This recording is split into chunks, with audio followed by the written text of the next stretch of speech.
If you want something brand new, try something really old.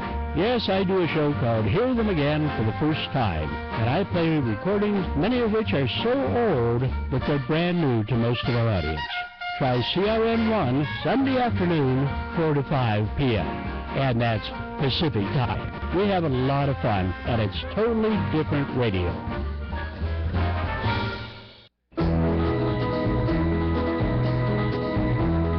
Everybody's talking at me.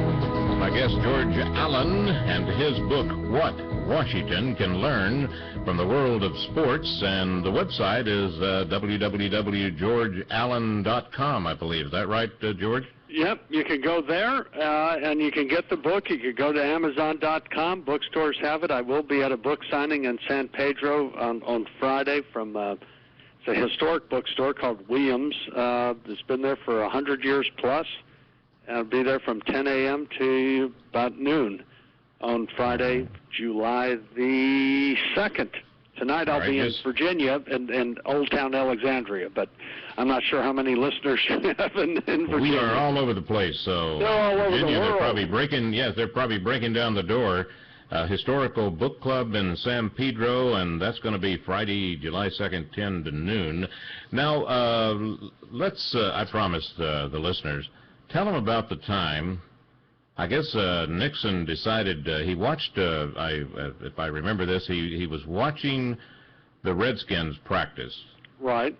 And then they got this big important game coming up, and he calls your father, I guess, and says, hey, I want you to run that play in practice or something, and tell him that story, would you?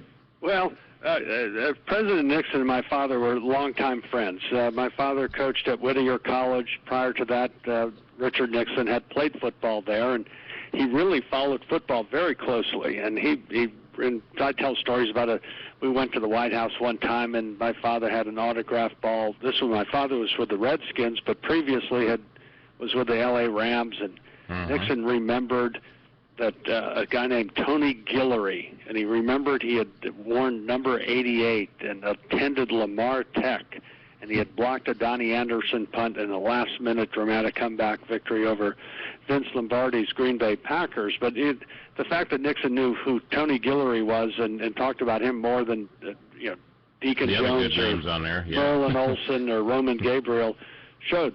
So at any rate, Nixon comes out. My father goes to the Redskins in 1971, and President Nixon would actually come out to Redskin Park. So they said, well, why don't we try this end around to Roy Jefferson? Well, it worked okay in practice. So the Redskins make the playoffs for the very first time since the 1940s, and they're playing the San Francisco 49ers in this playoff game, and Nixon says he wants my father to run this end around to Roy Jefferson, and my father runs the play. It ends up being hit for a big loss. It's a complete worse than a failure. It was game changer, so to speak. Yeah, it did. It ended up the whole thing it did not work. And then the other reality is that it ended up missing a field goal. All sorts of stuff happened, and the thing that's interesting more than that he wasn't just after that botched play in the playoff game. Nixon then, not to be dissuaded at all, actually then calls up at 1:30 in the morning the Dolphins coach at the time, who was in the Super Bowl. Then the Super Bowl, Miami Dolphins versus Dallas Cowboys. And he calls up Don Shula at 1:30 in the morning and suggests that Miami run a particular pass play that Nixon thought Dallas would have trouble defending. And so the phone rang at Shula's home 1:30 in the morning. Shula mused that there must be some nut calling at this hour. And nonetheless, he was surprised. It turned out to be the President of the United States. And after Nixon's phone call to Coach Shula came to public attention, Dallas's head coach at the time, Tom Landry, who was a lifetime Republican, seemed miffed that his party's leader was plotting the Dallas Cowboys' demise.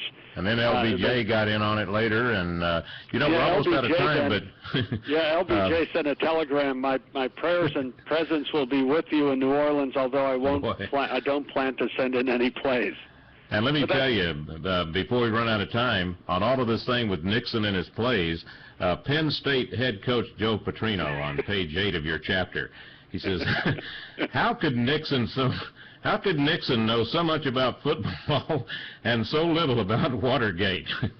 Yeah, well, that's because Nixon, that's the reason Texas folks didn't mind Nixon doing it so much, because Arkansas and Texas had a big game for the national championship, but Penn State was also undefeated. So anyway, we should have spent an hour because we're all out of time. And I got to tell the listeners, when you get to about a locker room divided, the Army, Navy, football, he says no matter they desperately want to win, but they never lose sight that they're clashing with brothers, as in Republicans and Democrats. Pay attention. Hey, George, I look forward to our next visit. Thank you very much, sir. We'll do it again. The pleasure's all mine. Thank you so much, and happy Independence Day, and I hope folks will get the book and enjoy it this summer. Fantastic. GeorgeAllen.com. We're going to be back in just a moment with Al Garza.